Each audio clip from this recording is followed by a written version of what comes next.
Hi, thank you so much for stopping by the channel. My name is Palma and you are most welcome to the channel. So today we are diving into an important topic for everyone with vagina.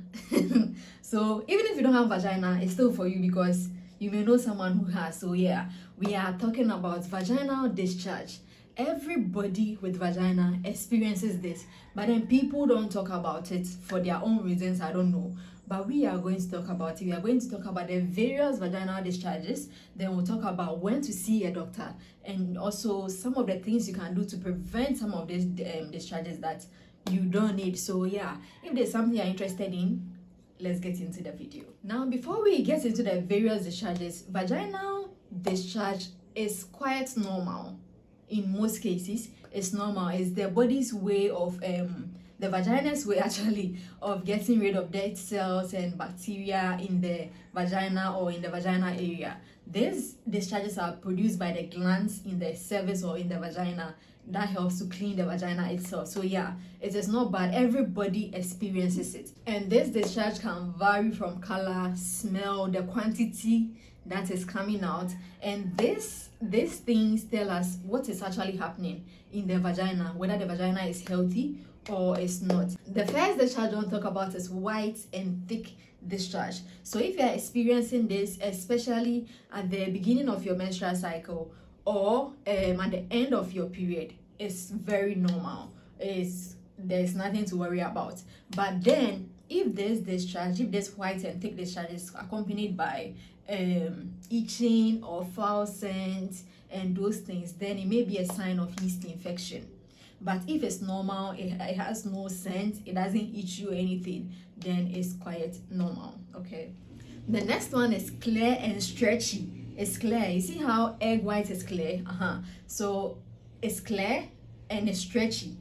When you touch it, you can stretch it out and it's very clear. If you see this, then it means that your body is ovulating or you're ovulating. I'm sure you know what ovulation is. If you don't know, I'll leave a link to the next a video I've already done about your menstrual cycle, how to calculate your menstrual cycle and all that. So yeah, clear and stretchy means that you're ovulating and the body is ready to carry a baby. So if any sperm do mistake and goes there, you may get pregnant. Okay, especially if you're trying to get pregnant, then it's safe for you. But if you are not, then it may be a way of seeing that you are ovulating. Yeah. The next one is yellow or green discharge.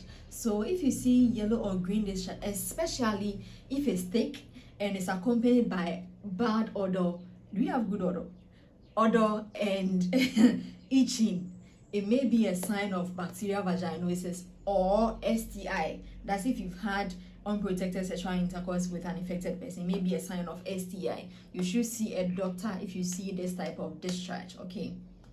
The last discharge we want to talk about is brown or bloody discharge. So if you see a brown or bloody discharge at the end of your period, it may be normal. Your body is trying to get rid of anything left inside.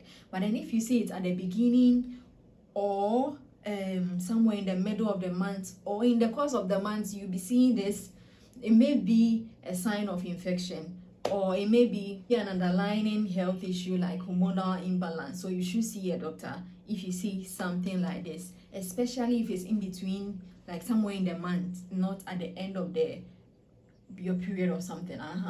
It may be hormonal imbalance and you should see a doctor and complain to them. Don't be scared to go to the hospital. Go to the hospital. Now that you know the discharges, when to see a doctor, you should see a doctor when you have itching down there, there's smell down there, the discharges are smelly, it itches you, you have swelling, and you see some unusual colors, there are different colors of discharges. You should see a healthcare provider. Okay, I'm not saying a doctor because you may have access to a healthcare provider. You can explain what you are experiencing to the person and the person will be able to assist you. Now, maintaining a good vaginal health is one key way. I think it's the best, or if not the only key way to maintain a good discharge or maintain a healthy discharge or a good vagina, So yeah, these are some of the things you should do to maintain a good vaginal health. The first one you are going to do is to wear cotton underwear. I'm sure you've heard this over and over and over again, but you can't go sideways with this point. Wear cotton underwear. It helps the vagina to breathe because air can easily pass through and help the vagina to breathe. Stay hydrated. The more water you drink, the more your body is able to get rid of toxins in the body, every part of the body, and keeps your body balanced. So make sure you stay hydrated. Drink a lot of fluid, preferably water. Drink a lot of water. The next one is practice safe sex. If you don't know, if you don't know the person, why will you even go and sleep with the person you don't know? But then I'm not here to advise you. If you don't know the person, make sure you use condom. And sometimes even if you know the person, it's advisable to use condom to prevent yourself from STI and all those things that the person may give to you, especially somebody that you don't know their sexual health. Try to use condom. Practice safe sex out there. And the last one is to avoid douching. I don't know if I've mentioned it well. This one interrupts the vaginal pH balance and all that. So yeah, try to avoid it as much as possible. And yeah, that is it for the vaginal discharge. Thank you so much if you've watched up to this point.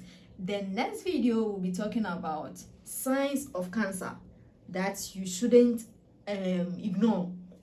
So if that's something you're interested in, then do well to subscribe to the channel, follow me on all platforms, and my name is Palma, like I said earlier.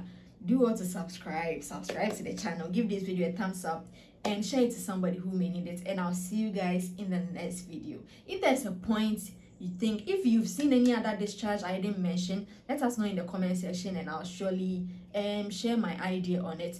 Mind you, I'm not a medical practitioner or a healthcare provider. I'm a science teacher who wished to share her idea on some women health based on my research and a little I know about the human anatomy. So yeah, thank you so much, and I'll see you guys in the next video. Peace out. Guys, I realized this part of the video, the other part of the video had a problem, so I just put it at the end in case you want to watch. You can also enjoy that part, but it's the continuation of the video. The next one is clear and watery. The other one was clear and stretchy. This one is clear and watery. So if you see clear and watery discharge, it looks like urine, but then it's not urine. Especially after exercise, and you may see this clear and watery discharge. Is very normal. It may be at any time of the month. Like, it can be the beginning, it can be the middle, it can be the end of the month. It's okay, it's normal. Especially if you have just finished exercising, it's quite normal. There's nothing to worry about. It's normal. Okay. The next one is yellow or green discharge, especially if this discharge is accompanied by odor or it's extremely thick, like for no reason. This may be a sign of infection such as STI or bacterial vaginosis, and you should see a doctor immediately.